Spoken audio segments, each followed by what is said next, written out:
Hi, I'm Sabrina Soto. I believe the best conversations are with friends who are really able to open themselves up and share their lives, both the good parts and the bad. You're going to be listening to some of those candid conversations and hopefully gaining some insight to help you redesign your life from the inside out.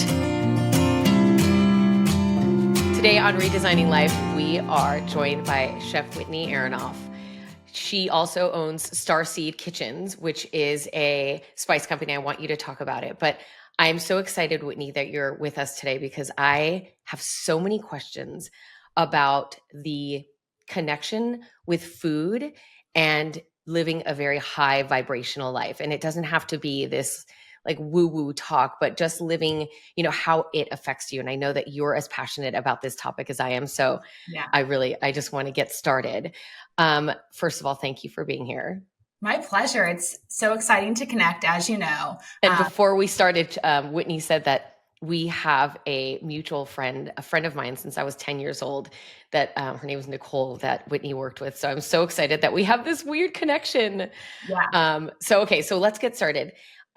I know a little bit about your background, that you got sick, you had stomach issues, and you realized how important food is. But why don't you tell listeners a little bit about how you even got started on this journey? Yeah, absolutely. When I was in high school, I'd have stomach pain every night right before bed. That's when it would be activated. It was always when I got into bed at night, and it was always in the same spot on like the lower, right side. And I couldn't get to the root cause of what was causing the pain. And I kept trying to figure out what is it in my diet? What am I eating that's causing it? And what can I get at CVS or a pharmacy to cause and ease the pain? And then I went to so many different doctors trying to get to the root cause. They would always just tell me to eat more fiber, eat more broccoli. And steamed broccoli has always been like one of my favorite vegetables. So that wasn't it. And same thing through high school, college, in my 20s. It was always at night that I was getting this stomach pain.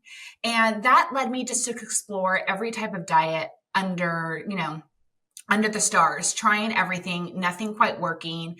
And then, just as we get older, just weight fluctuations, stress fluctuations, all the things that women deal with as we age and kind of move through life.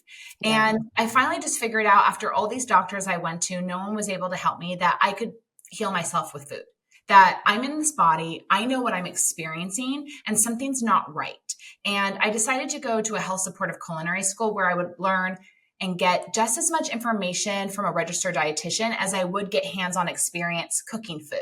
Right. And I thought maybe if I dive into like ancestral cooking or learning how to properly prepare ingredients, that would heal my issues. But what I ultimately found out is I figured out the foundation, how to eat real whole foods and prepare those foods properly. And that helped immensely. But ultimately, the healing required for me to heal and remove all the trapped emotions from my body. That was the root cause of the pain, was the trapped emotions, past lives, all this other stuff. But I wouldn't have ever gotten there. I wouldn't have been able to uncover that if I hadn't cleaned out my body and upgraded my diet and built that as a foundation. And so you were saying that the pain started to come about right before you went to bed. Yeah. Was that anxiety? No, isn't that interesting? No anxiety at all. When that buzzword, I feel like anxiety is kind of a buzzword the past few years. When people first started talking about that, I couldn't even understand what that was. I was like, do you mean stress? Because it wasn't stress. It was literally physical pain. And when I would put my hand on the pain, I would see movies. I would see past lives. And ultimately, 10, 15 years later, when I would do past life regressions, those same images and storylines that I saw when I was 16 are what came up in those sessions. So you're saying that this pain that was coming out of your stomach right before you went to bed during your high school years, or at least it started then, really was a manifestation of all of the trauma that you were holding into your body? It could have been past life stuff. It could have been just what I was going through in high school. It could have been stuff that I had stuffed down when I was in elementary school and middle school. I think it's very layered, but I don't think I would have ever been able to free my body of that pain if I hadn't upgraded my food lifestyle and how to prepare foods and what I was choosing to eat. It kind of all goes hand in hand. Yeah. People want to better be able to use their intuition, and you can better tap into your intuition and trust your gut feelings when you can feel yourself. And you Right. can better feel yourself when you improve your diet. And that's not a diet. That's not health food. It's real food. It's fruits and vegetables and things that are in season, and learning to wash our rice and wash our grains and what needs to be soaked overnight, and how to build a balanced plate and using fermented foods, and it's kind of learning these basic life skills that we all deserve to have. And when you build a foundation of just real whole foods, kind of everything else opens up within you.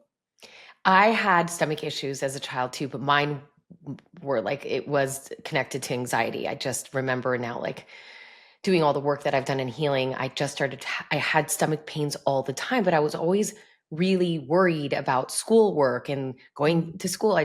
It was always some level of anxiety that was underlying, like that was causing it. But I do believe that it's not a one size fits all. It doesn't mean like you go to narrative therapy and then all of a sudden it all goes away.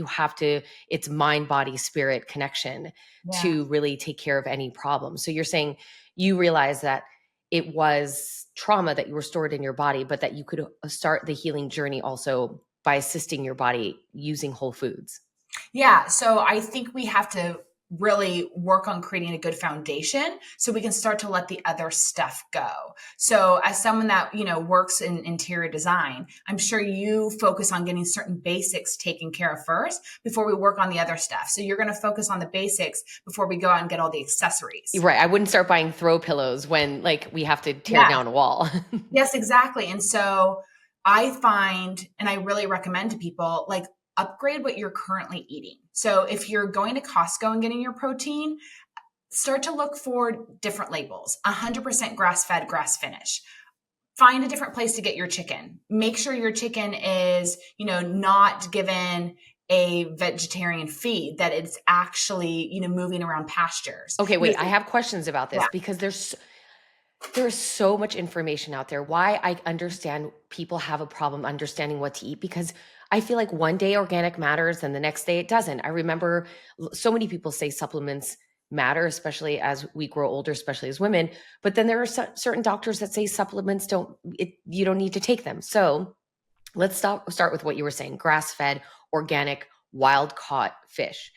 Yeah. Why does that matter? Is it because of the chemicals that these animals are being fed to grow larger and then you're ingesting that? Why do those things matter? Because there is a cost difference there. And I think a lot of people are a little hesitant in spending that money because they don't necessarily understand if at the end of the day, protein is protein. Well, the number one thing that matters is what your food ate is what you eat, whether that is protein or vegetables. So whatever your animal protein consumed is now what you're consuming. Whatever the nutrient density of the soil was, what's in the water and the soil of the plants that are growing is what's in you. That's I think the easiest way for people to get the mental image. So if your chicken is supposed to be eating what chickens eat, chickens are supposed to eat worms, bugs, different little vegetables and scraps that are out in the fields. But if they're not eating that, they're eating a processed grain mixture full of GMO corn and soy. Now you're GMO corn and soy. And that is going to lead to gut issues, weight gain, hormonal imbalances, right? Because that's what those things cause. So we're trying to find food that ate what those animals should have been eating 100 years ago. So then should we just be eating a plant-based diet? Absolutely not, because not all of us are meant to eat a plant-based diet. And I think that's when you go and you look at, okay, like, where's my family from? Like, where's my mom's side from? Where's my dad's side from? What have they been eating for the past few hundred years? And you create that blend for your body. And then you also have to check in and see, like, where do you live now? What's available in your environment? What's available seasonally? And then also, what works for your budget. But I will tell you this, everything goes on sale. So if you want to start shopping at Whole Foods, ultimately everything will go on sale in the center aisles, because when you get your product on the shelf in those type of health food stores, your product will have to go on sale 2 times a year. So you can wait and buy your organic, non-GMO, single origin in a glass jar olive oil on sale. You just know when you have to stock up. But when it comes to the perimeter of the store, if we're looking for our eggs and our fruits and our vegetables, whenever something is in season, it's going to be a more affordable price. Whenever Right. something's out of season, that's when, the asparagus price is like $6.99 a bunch and it's from Mexico. That's when you pass, or you have to learn to be flexible when you show Right. at the grocery store, so you can work with your budget. You just brought up olive oil. I didn't know until recently, and I'm talking about like the last month, Yeah. that the olive oil that you see on the shelves isn't necessarily 100% olive oil, even though it says it on the label. I thought that there's probably some viral video that I just saw. It can't be true. And I just could not believe my eyes when I actually went to the grocery store that a lot of these olive oils aren't pure olive oil. And I think that is something that people are seeing a lot about seed oils and how dangerous they can be. What is the deal with seed oils? Just tell me, like I am a fifth grader. Why shouldn't we be eating it? What should we be eating? So when it comes to the fats that we eat and what we cook with, we always want to go with what our ancestors use. What have we as people been using and preparing for the ages? And that is animal fats and cooking with lards and fats, butter, olive oil, coconut oil. These seed oils that everyone's talking about are new industrial oils. So I think avocado oil is the easiest example. I mean, you can Google it. Avocado oil was created in the late 90s in New Zealand. That was the time when you would start to see more shelf-stable guacamole, because they're using citric acid and it can sit on the shelves for a few weeks instead of just 5 days. But whenever you have, large industrial commercialization of a food product, a company's always looking at its waste to figure out how to make more money and just instead of just throw out the waste. And so they created the opportunity to press the skins of the avocado and create an avocado oil. But So avocado oil is not good? Avocado oil is not like an ancient oil. Like no one's been, they always try to say like, oh, the Aztecs were using avocado oil. Well, if you start to study the Aztecs and where the Aztecs were from, there was no avocado trees where the Aztecs originally from and ultimately migrated down to Mexico. So, and nor were hundreds of thousands of people eating avocados. They're saving the skins and pressing them. So avocado is a modern seed oil, just as canola oil is. Canola oil is a genetically modified oil from a plant that's native to North America and was genetically modified by the Canadian oil company to create canola oil. All this information's out there. It's all a part of history. But they aren't real. So we want to use things that are real and natural and something that our ancestors would have used. And I always try to tell people it's like not what our grandparents use, not what our great grandparents use. We really need to go back to like the 1850s to early 1800s. Oh, so now I have to do like a 23andMe to figure out what I need to eat? I mean, what are we doing here? I think I think what's going on with our food system is ridiculous. I'm at a different space because I've been to culinary school and I've moved through all the layers of anger and grief when it comes to understanding our food system. I'm kind of out the other side now. And really like where so many people are, I was 10 and 15 years ago. So what I see now is so many people are so much more aware. We're now at a part where people are ready to have the conversation. Like 10 years ago, I tried to talk to people about this and they thought I was like a weird conspiracy theorist. And like, I was overanalyzing our food system, but everyone's starting to understand that it's more complicated than it should be for us to have a healthy meal. It's true. And I think we're almost at the tipping point and only good things are going to come after this. We had to get people to wake up, to stop choosing SnackWells and to choose just like a real homemade cookie. Yeah. The diet food is never going to nourish you. And what we're looking for is getting people comfortable with understanding that food is nourishment and food is a transfer of energy. We need energy. One of the ways we gain energy is by eating. It's also just like one of the joys and pleasures of being a human. So we have to find a way to nourish ourselves, get energy, gain pleasure from it, and also be able to indulge at times without guilt, and create balance through all of that. Now, you mentioned earlier butter. So for me, I knocked out dairy from my diet Yeah. about 8 years ago, and I feel so much better. I'm less inflamed. I've been able to maintain my weight pretty easily. So, but you're saying it's like some people can eat dairy and some people can't. I mean, how do we know, other Yeah. than looking at my great, great, great, great, great grandparents? How do I know what's right for me? Because I think you see a lot of stuff on in the news about how dairy is not good and it causes so many gut issues and inflammation. So what's the deal with dairy? I think you need to find the best that's available in your area, see how it makes you feel, and go from there. So the first thing I would try is raw milk.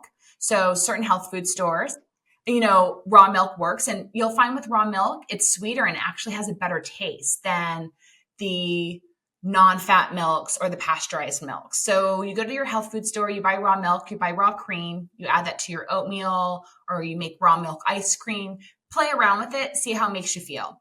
If that doesn't work for you, you can also try A2 milk. So Alexander Farms, which is based up in Northern California. If you live in California, you'll see the A2 milk at the grocery store. And What is that?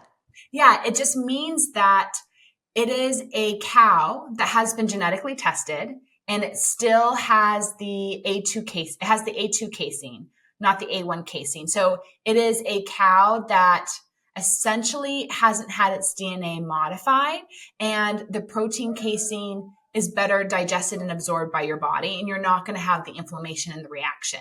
So Got you it. can try that. And if you're finding that you're eating when you have raw milk or A2 milk or A2 milk yogurt, you're fine, then dairy works for you. If you're finding it's not fine, then you might need to pass for a while and only have it as a treat. But but there's so much literature that says like we are the only mammals that consume another mammal's milk. I mean, we weren't made to digest another mammal's milk.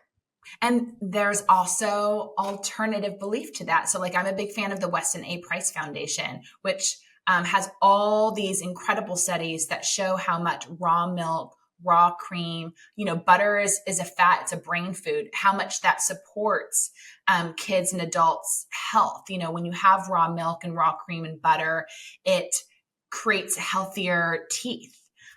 Less cavities. So there's both information out there.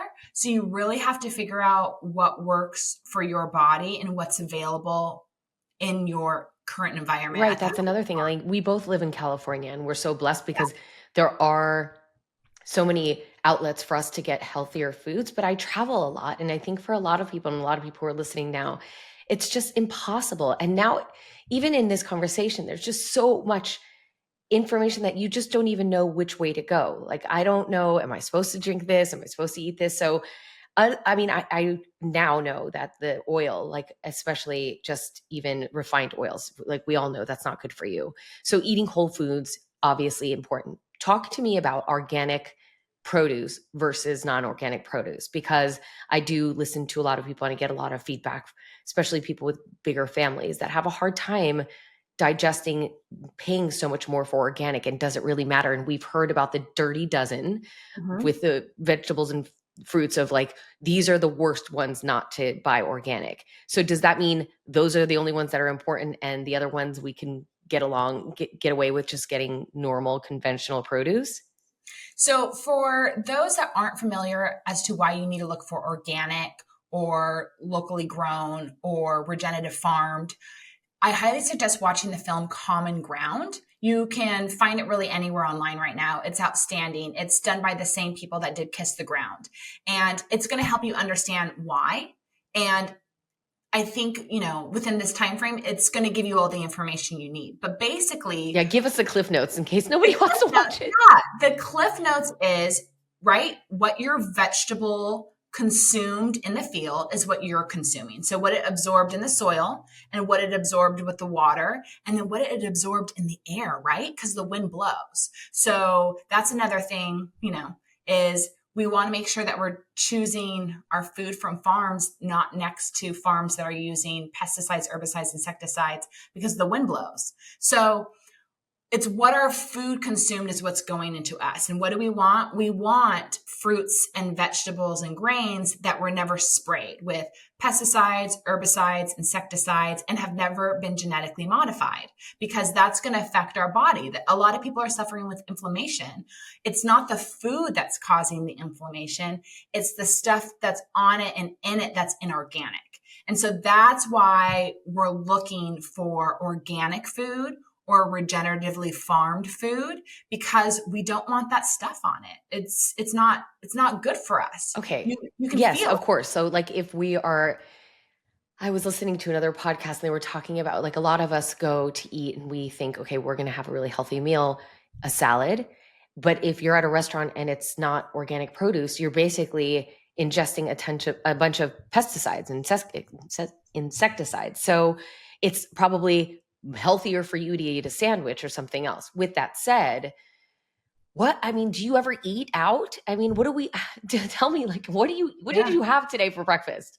Yeah. Well, today for breakfast, I had 2 hard-boiled eggs with a little avocado, and before that, I had a peach that I picked up at the farmer's market this weekend. So I was going to ask you that. So do you get most of your produce at the farmer's market?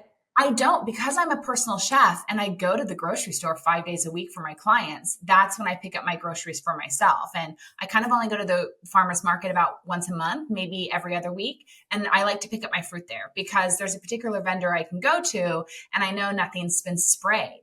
And that's what I'm really looking for with my fruit, right? Because if a lot of our fruit has a soft flesh, and so it's not something we can necessarily peel. And I want to make sure it was grown without herbicides, insecticides, pesticides, all that. I want to make sure it's not in the plant as well. So I do go out of my way to buy my fruit at the farmer's market, but because of just my lifestyle and my job, I get most of my ingredients from the grocery store, from Whole Foods, from Mother's Market, from any other, grocery store I'm having to visit for my job. So I do the best I can with where I am. And what about eating out? Do you ever eat out? So I really believe the healthiest meal you can eat is the one that you make at home. But I think you also, I'm a really big fan of the 80-20 rule. So yeah, I eat out occasionally because, I need inspiration and I like the ambiance and experience. So I go back and forth, but when I do eat out, I try to just surrender. It's about the experience, it's about the connection with the person that I'm with. It's about the ambiance. So I do surrender in the moment and just try to make the best choice for me for where I'm at. But it's not something I do very often. I kind of leave it to just travel. Yeah. Okay. So let's shift over to a little bit more of the woo-woo conversation. Yeah. It's because I really do believe in vibration and frequency, and how if you really take care of yourself, mind and body, that you will attract better opportunities, better people. And, I know it sounds a little out there, but I have used myself as a guinea pig and I know that it's true.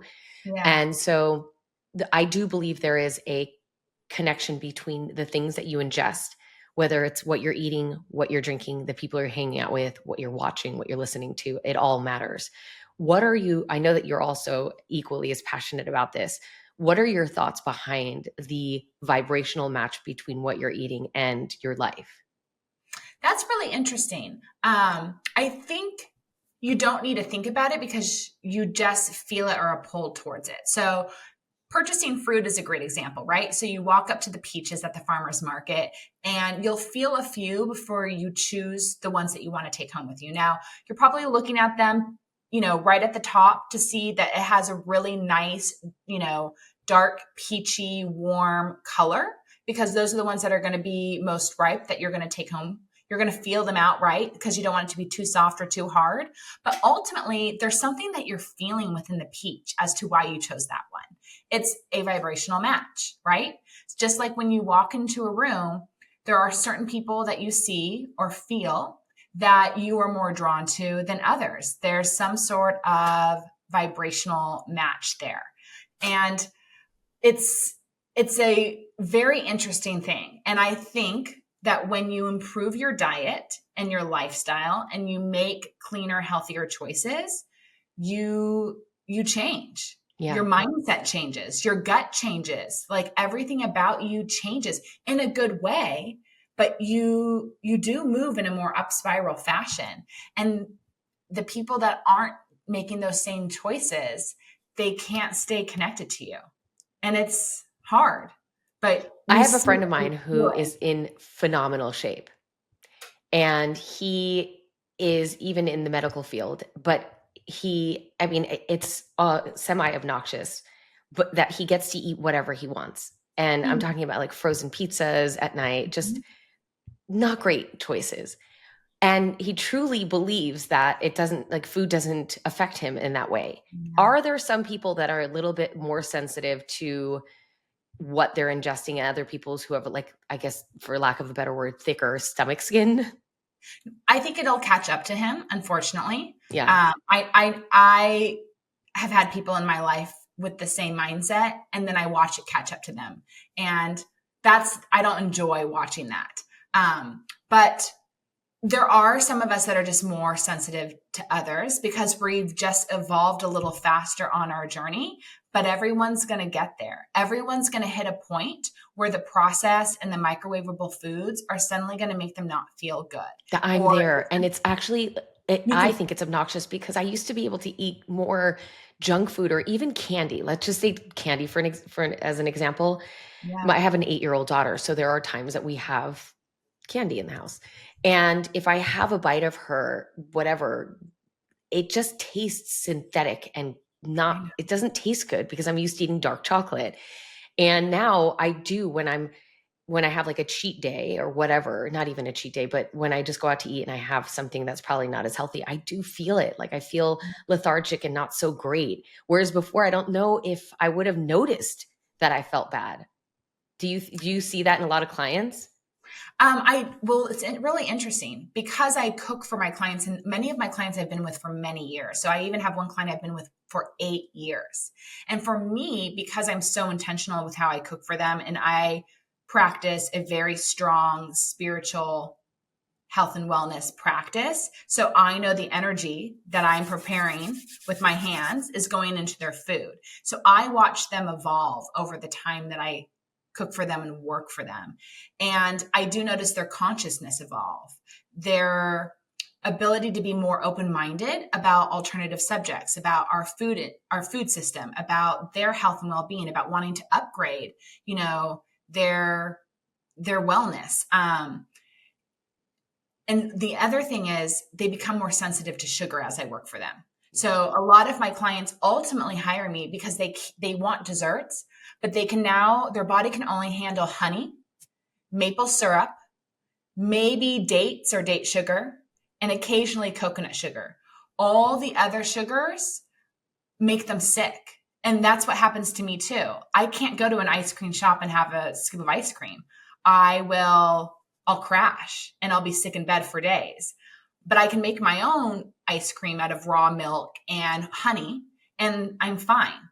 So I noticed that, yeah, their ability to consume certain foods definitely shifts, just as mine has shifted. Do you consume any other like alcohol or anything else that also people say that are low vibrational foods? So it's really interesting. I went many, many years without having any alcohol. I would say over the past 10 years, I very rarely even had a sip of wine, even when I went to wineries on vacations with family. I was dating someone for the past few months, and so I tried to lighten up and occasionally have a glass of wine. And I was really surprised that after all these years of removing it, I was okay, but I was very mindful of the wine that I chose. It doesn't have to be organic and it doesn't have to be biodynamic, but basically what you're looking for is a wine that they didn't use any sulfates or any chemicals to speed up the natural fermentation of the wine. So is I that find considered a dry farm wine, right? essentially, yeah. So you're looking for a wine that was done where they filtered the water or they didn't use herbicides, pesticides, insecticides, and they traditionally fermented the wine. I found that after removing wine and alcohol from my diet, I mean, for years, I didn't have a sip of anything. That when I brought back just a glass every now and then, but was very mindful about where I chose it from, I was fine. Did I feel a shift energetically in me over the past few months from doing that? Yeah. Yeah. I noticed my ability I to, take it he didn't take you to a sports bar because that. if you're at a sports bar, you're like, excuse me, do you have any biodynamic wine? They're like, I, girl, get out of here. I did decline going to certain places. No, you gotta go. You just have a sparkling water. You probably don't drink Oh, that no, no, either. absolutely. But I don't even enjoy the vibe of those places. Yeah. That's the thing is, I don't even enjoy how I feel in those places. But I've just become, you just become more selective of what you choose to put in you. And when it doesn't work, you just don't do that one again. And when you find the ones that work, you make note. But I think it's the 80-20 balance, right? So Yeah. I think there's times in your spiritual journey where you have to be hyper clean and you really go inward and you really work on yourself. But then you ultimately have to come back out into the real world because we're Right. here for this human experience, right? Right. And we have to all be able to interact with one another. And there's so many lessons for us to learn. We're not meant to hibernate and be by ourselves. Right. So, I feel like I've just come out of that hibernation and have been having the experience this year of like taking all my lessons, all my spiritual lessons and embodying them and operating in the real world with people that aren't necessarily in the same place that I'm at. But that's part of the duality of this life. I mean, for people who are listening to this and not watching it on YouTube, I'm looking at you and you're glowing. Like your skin is Oh, glowing. thank You look you. beautiful. So how have you seen just physically the way that you eat actually show itself in a physical form? So for me, I notice it immediately. Like I wear my emotions on my face and on my skin and what I eat. So I feel it every day. Like so I have to be really mindful. And I'm also someone that feels a lot. So I get very affected by the moons. I don't do well with full moons and new moons like the few days before. I swell up. I feel puffy. Sometimes and I share this because sometimes it's not the food, you know? I'm an expert at choosing my ingredients, of health supportive cooking techniques, of, traditional ways of preparation.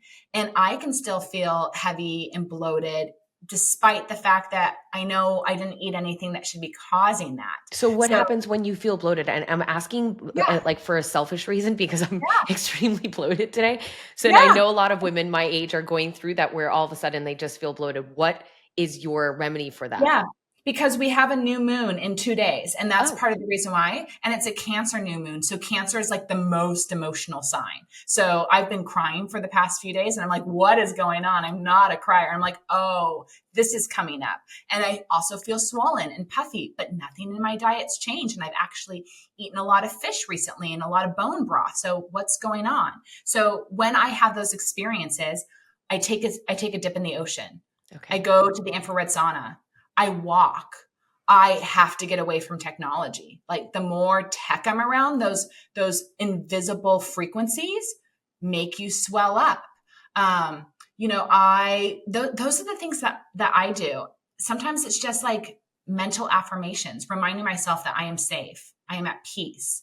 All the I ams that can help me turn the corner. And then ultimately, I think it's just surrendering to like, this is just what's going on with my body at the moment.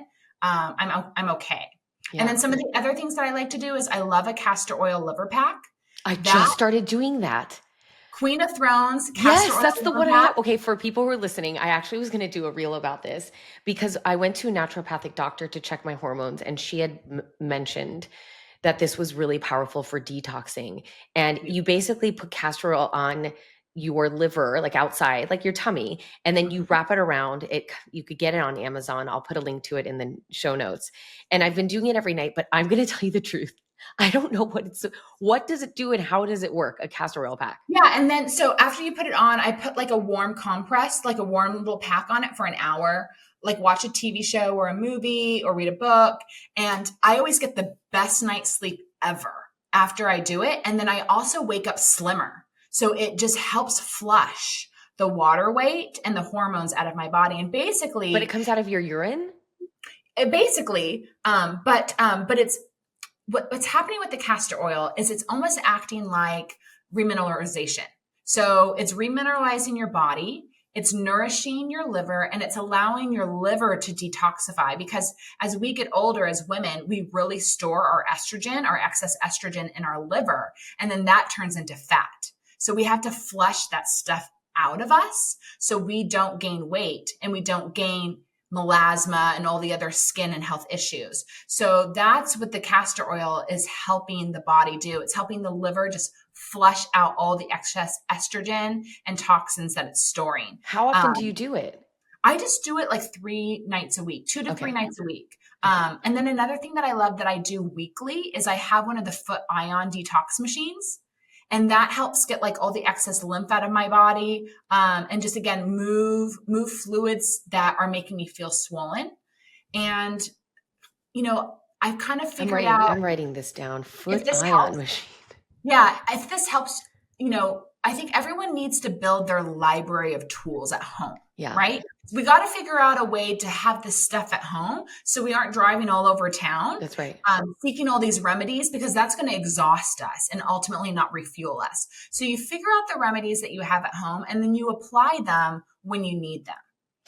Okay, last question, because we're all over the place, because I could talk to you for hours, because like everything about what you're talking about, I'm so like curious about. How do you feel about a new thing that I've noticed that people are saying that it's bad for you is air fryers. And an air fryer, to me, it's just air circulating. And now everyone's saying it's toxic. It's a toxic way of you preparing a food. Is that true that air fryers are bad for you? Please say that they're not, because I use one all the time. So this is the best question. And if you have a convection oven at home, you have an air fryer. So if you have an oven that has the convection setting, all you have to do is turn your oven on, press that button, and your oven will be preheated and ready to go like a air fryer in 15 minutes. But what's wrong here? But this is why it doesn't work, because you don't have an 8-year-old. No, she wants like 2 like nuggets. I'm not going to turn on the entire oven, heat up the whole kitchen for 2 little nuggets. So what is another way? And why are air fryers so bad? So what people are referring to with the air fryers being toxic, it depends on the air fryer you buy. So if you're buying an air fryer that's all plastic and silicone, and so you're dropping the food into something that's plastic and silicone, you're cooking your food in plastic and silicone. So now you're going to be absorbing all these chemicals that are the hormone disruptors, right, which is the root cause of so many people and children's health issues right now.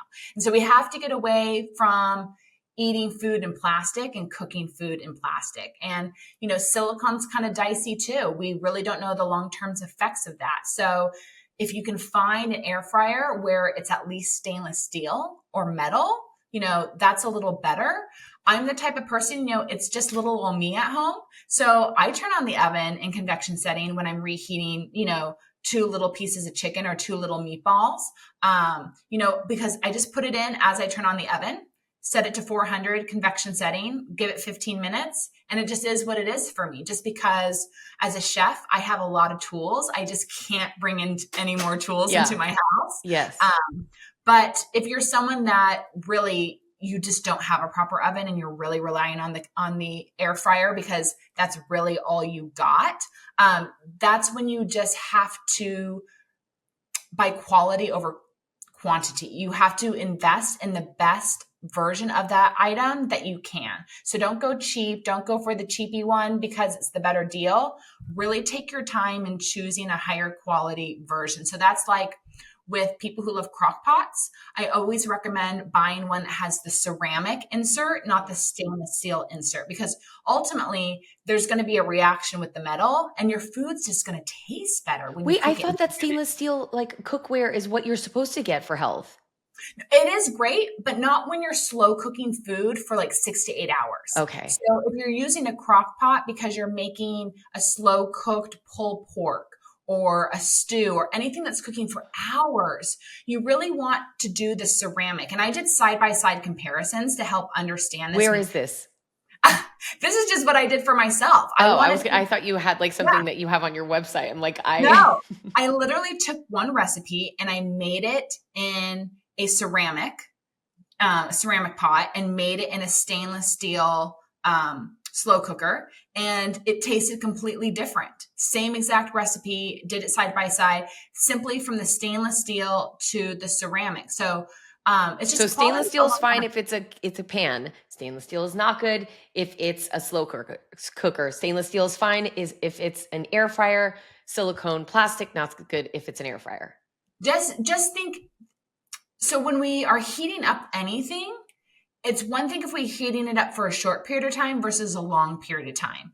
And with everything we decide, it's always quality over quantity, right? So when we choose our blender, we want to take in time to choose what blender we're using and find one that's really going to give us our best bang for the buck. Same with our pots and pans, same with all of our kitchen tools.